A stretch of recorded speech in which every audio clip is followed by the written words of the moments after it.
Senator Graham, I want to turn you to one last thing that came up this week, and that was the White House putting out the story of the failed attempt to rescue James Foley and other Americans thought to be in the hands of Islamic terrorists.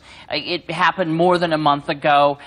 There was some question as to whether A, it was wise to put it out, and B, why it was put out, with critics saying this looked like the president wanted to say, I did try to help James Foley. Do you think anything was harmed by the White House saying, here's what happened?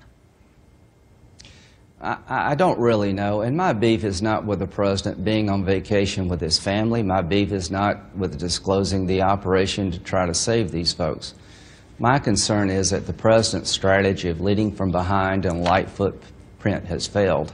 He has to realize, as President Bush did, that his strategy is not working.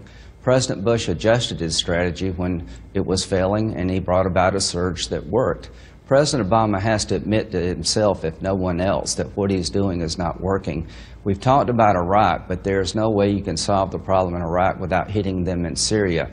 Would the Iraqis accept a follow-on force if we can put the country back together, something we didn't do in the beginning?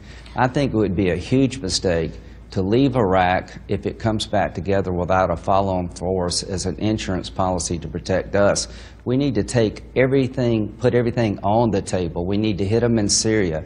We need to help the Free Syrian Army mobilize so they can fight them on the ground. When it comes to ground troops, if our military commanders tell us that we need ground forces to defeat ISIL, which is a threat to the United States, so be it. We have got to win and stop these guys.